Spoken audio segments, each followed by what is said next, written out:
Let's see about sequencing. It is very much necessary to know in which order or sequence the jobs need to be processed. We can see that in many industries, the various machining operations like turning, milling, shaping, which are need to be processed for different parts on different machines, like machine A, machine B, machine C, one after the other in a particular manner or sequence. Now, types of sequencing problems. We can come across processing n jobs through two machines, processing n jobs through three machines, processing n jobs through m machines, and processing two jobs through m machines. These are all can be represented by n cross m machines. Now, let's consider the first type of problem, processing n jobs through two machines.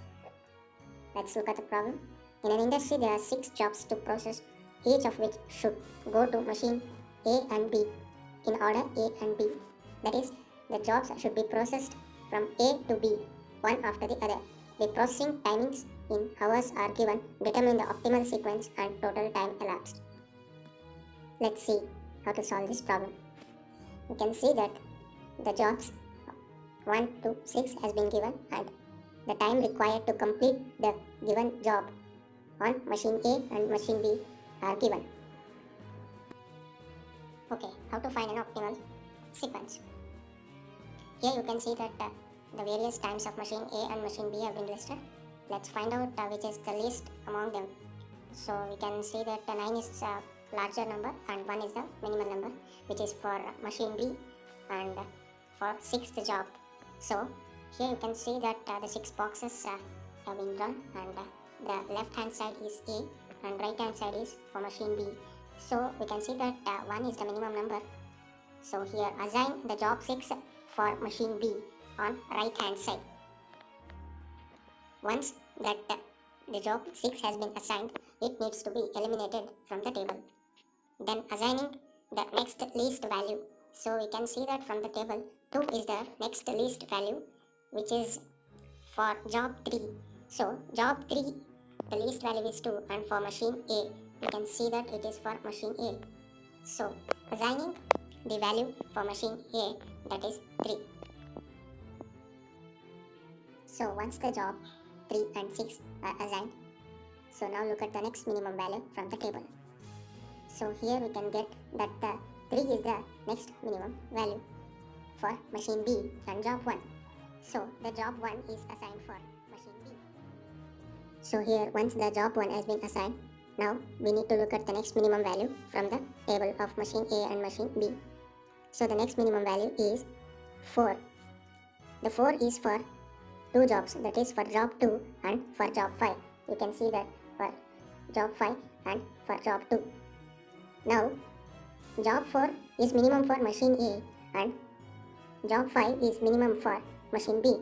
So let's assign the job 2 towards A and let's assign the job 5 towards B. And it follows the sequence as now there is no necessary or no need to move to the next minimum number because there is only one job is left. So let's fill that job, that is 4. Hence the optimal sequence becomes 3, 2, 4, 5, 1, 6. Once the optimal sequence has been known, then we need to arrange the table. This is the table that I am marking according to the new sequence. So then the next part of the question comes finding the total elapsed time and idle time. So as we know that this is the new optimized sequence for processing jobs. So now finding out the total elapsed time and idle time.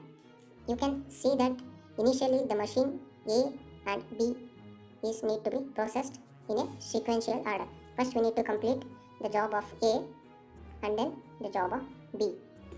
So here you can see that the machine A starts at 0 time, that is 0th hour, and then it finishes the job 3 at 2nd hour, that is 2 hour. Yeah, we can see that the job 3 for machine A has been done now. And next we are going for job 2 for machine A. So here you can see the job 2 for machine A starts at 2 hour because after completing 3rd job we need to go for 2nd job. So that takes 2 hours.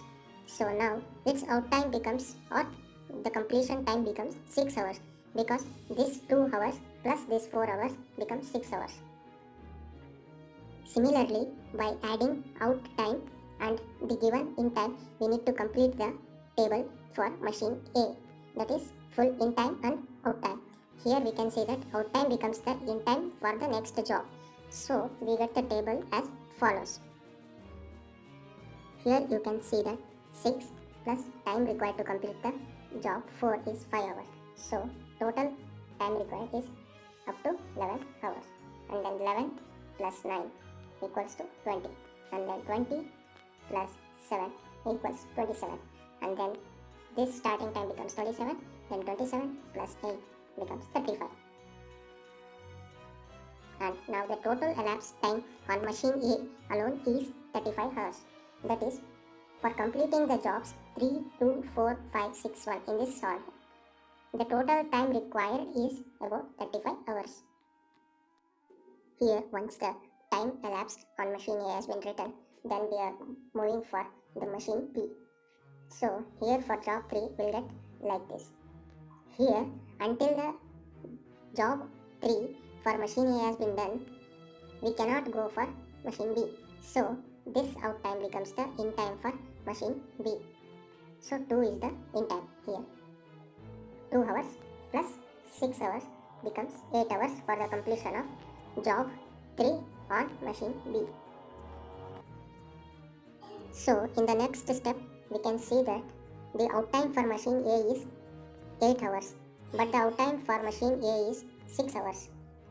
So here we can see that at 6 hours the part from the job 2 has been out, but this process has not done yet.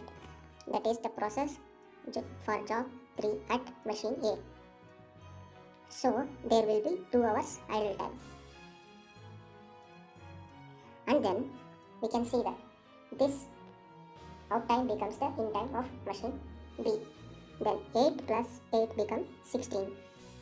There is no idle time because this job will be completed earlier than this machine A. So for machine A, there is no need to wait for the job allocation. So there is no idle time. So in the similar fashion, the next process have been assigned, like 60 plus 6 equals 22, like 22 plus 4 equals 26.